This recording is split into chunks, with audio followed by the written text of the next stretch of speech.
Merci. C'est vrai que ce que vous dites est important. Donc, je vais même aller avant, parce que quand j'ai vu Institut des algorithmes, ça me projette avant même le lycée.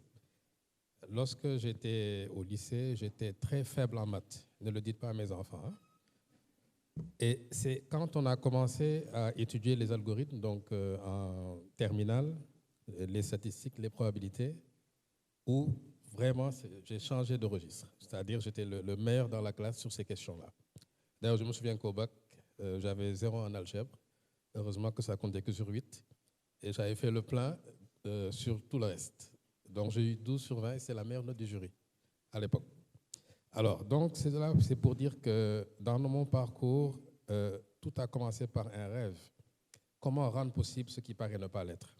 Et je pense qu'à 25 ans, chaque jeune doit avoir cette hargne de vous dire qu'aujourd'hui, vous pouvez rendre possible des choses dans votre pays qui ne le sont pas. Et moi, c'est dans ça que j'ai baigné, parce qu'il s'agissait en 1995, alors que l'Internet n'était pas encore disponible à la Sonatel, je pense que c'est venu en 96, ni la téléphonie mobile, mais le Sénégal avait déjà l'ambition de dire on va digitaliser les formalités du commerce extérieur, qui prenait 20 jours et qui finalement, après 9 ans de travaux, et je vous dirai pourquoi 9 ans de travaux, on est arrivé à une demi-journée, de 20 jours de formalité à une demi-journée de formalité, 100% avec de l'expertise sénégalaise.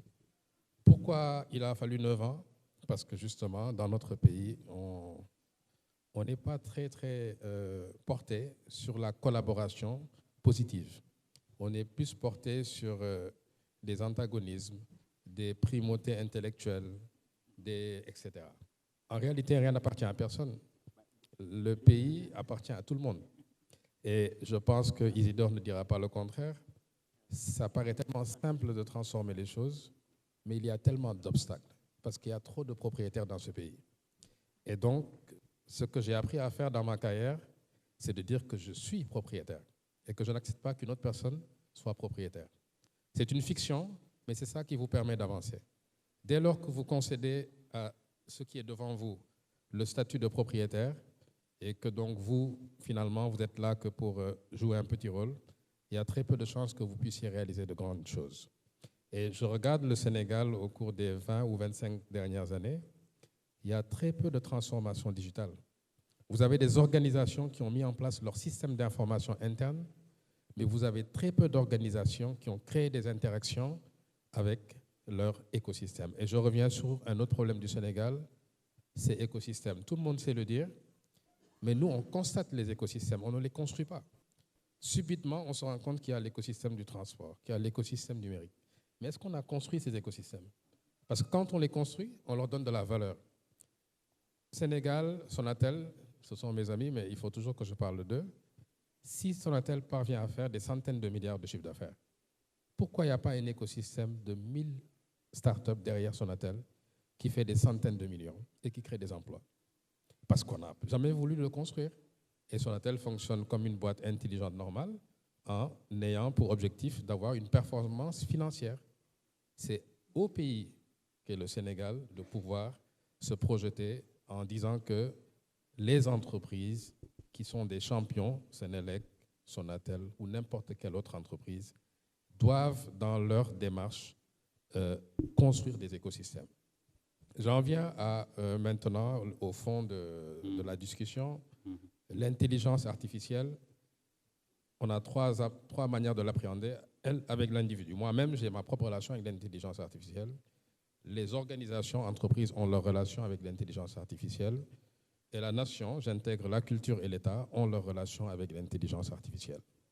Parler de potentiel économique aujourd'hui, ça veut dire qu'on peut générer des emplois, bien que pour beaucoup de gens, l'intelligence artificielle va faire disparaître des emplois, ce qui est une réalité. Mais également, elle va faire naître de nouvelles compétences. Comment faut-il le voir? Quand on parle de transformation digitale, c'est qu'on a une cible. On se dit, on est là, on veut se transformer pour être là. Mais c'est déjà devenu obsolète la transformation digitale.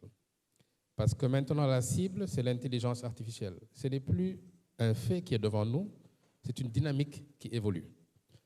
Donc, ce que nous devons avoir en nous, c'est la capacité, en toutes circonstances, de pouvoir nous mouvoir. Et c'est pour ça que j'aime bien le mot évolutif. Nous pouvoir nous mouvoir. Et ça demande de la prospective. Il faut qu'on regarde 10 ans, 20 ans devant. Je ne parle pas de plan stratégique pour l'instant. Je parle de choses très simples. Imaginez-vous, on dit Air Sénégal, c'est le pavillon national, une compagnie qui doit rayonner dans la sous-région. Pendant qu'on le dit, la Côte d'Ivoire travaille, je fais de la fiction, hein, je ne dis pas que c'est le cas. La Côte d'Ivoire travaille pour se dire comment l'IA peut me permettre de réduire mes coûts à 40%. Et donc vendre mes billets à 40% moins cher. Si le Sénégal ne fait pas de prospective et il se dit combien d'avions je dois acheter pour être le leader, pendant que la Côte d'Ivoire se dit comment je dois couper mes coûts pour remplir mes avions, vous voyez qu'à la fin de la journée, on a perdu le match. Donc on doit faire de la prospective, et la prospective, c'est plusieurs hypothèses. Ce n'est pas une seule. Vous tirez 3 fois et vous pouvez rater même 3 fois et vous retirez à nouveau 3 fois. Tout comme vous pouvez avoir la cible. Et ce mécanisme-là, aujourd'hui, doit exister au sein de notre pays. Donc, je pense que c'est une invite vraiment au ministère, au gouvernement, pour pouvoir intégrer cette dimension prospective. L'autre chose, c'est quelle chance on donne à nos startups. Aujourd'hui, si on constate les statistiques, en France, le stage est en train de diminuer, le besoin de stage. Pourquoi? À cause de l'IA. Donc, toutes les entreprises qui sont des petites entreprises et qui fonctionnent essentiellement avec des stagiaires ne font plus recours au nombre de stagiaires habituels parce que l'IA permet de compenser beaucoup de choses. Phénomène qui, naturellement, se produira chez nous puisque la logique économique est la même partout. Alors, pendant que nous avons des problèmes pour générer suffisamment d'emplois, voilà que nous allons avoir des problèmes pour capturer au moins des jeunes et les mettre dans un circuit de stage. Il y a des alternatives, c'est l'entrepreneuriat, parce que l'entrepreneuriat, c'est aussi un apprentissage professionnel. Sauf que pour cela, même chose encore, il faudra qu'on ait une approche stratégique. Le budget de l'État en matière d'achat, mais une bonne partie doit être consacrée à nourrir des startups et des PME sur des projets qui sont pertinents. Et qu'on ne s'y trompe pas. Nous-mêmes, en tant qu'individus, à chaque fois qu'on investit, à 70%, on perd de l'argent. À 30%, on en gagne, et les 30% qu'on gagne, dans le temps, peuvent rattraper les 70% qu'on a perdus. Un État doit raisonner de la même manière, en se disant, je dois prendre le budget national.